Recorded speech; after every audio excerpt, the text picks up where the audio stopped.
Zero. So may mga naka-open na appliances, sir. Tapos na naman tayo dito sa Taguig. So, check natin yung load ng client. So yan, mag-alas 4 na. So, meron pa rin tayong production na 1.6. So halos lahat yan pinag-charge ng battery.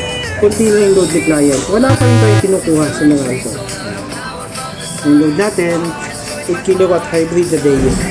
So yan. Dito naman yung ating bundle box, dito banda.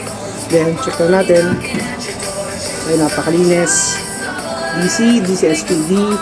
Naglagay tayo ng disconnect. NTS tayo, syempre, Meralco naman. Tapos, AC SPD, battery breaker natin, wire O. Para sa dalawang battery natin, Pogi. Dynes Power Brick. 51 volts, 280 Ah. So, dalawa niya, nakapara rin yan. Merong master, saka merong snake battery. Yan. Pogi, Dynes setup. Yan.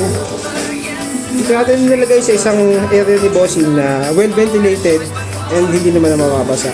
So, makita naman natin sa inyo yung solar panels, yung grounding, at syempre yung metal line, kailangan mag-zero. Yan, yung setup natin dito. Yan. Ito pa tayo, napakapog. Dito sa gilid ng bahay ni Bossing. So, yan. May mga nakaabang tayong tao sa taas at at the same time dito may mag-aangat. Yan, so yun almost zero. So may mga naka-open na appliances, sir. Fluctuating lang yan, pero almost zero yan. Wala pa rin tayong kinukuha sa Meralco kahit may naka-open na appliances yung ating client. Yan. Zero.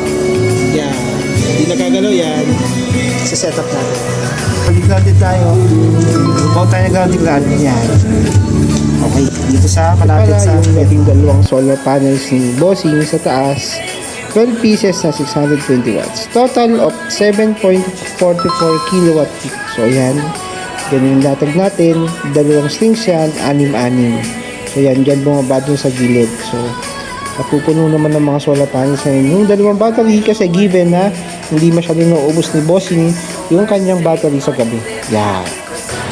Ito naman yung ating online monitoring. Siyempre, nakikita ng ating mga clients yung production and yung state of charge ng battery kahit nasan sila basta may internet. Connected yung inverter natin doon sa kanilang home wifi. So yan, makikita nyo hindi naubos ng ating client yung kanyang battery. So yan, buong magdamag naka-battery lang sa i-bossing natin. So yan, may naka-open pa yung aircon. So yung violet, yun yung kinuha sa Meralco, yan almost zero siya. So yan yung previous day. And syempre yung ibang araw papakita rin natin wala siyang kinukuha sa Meralco sa umaga pati na rin sa gabi. So kumuha lang siya sa Meralco noong unang araw na in-install natin siya kasi yung battery natin is nasa 30% pagka-install. So naubos siya mga bandang madaling araw.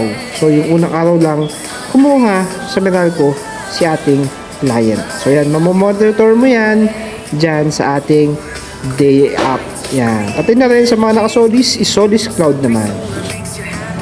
Shoutout dito kay Bicolanos Eatery. So, dyan muna tayo nag-breakfast, pampainit ng tiyan bago tayo magtrabaho ng araw na yan. So, yan, okay na okay, napakabait ng clients. Siyempre, support local business tayo pag kami ma-install tayo within the area, doon tayo pupunta. Yan. Support local, siyempre. Thank you po.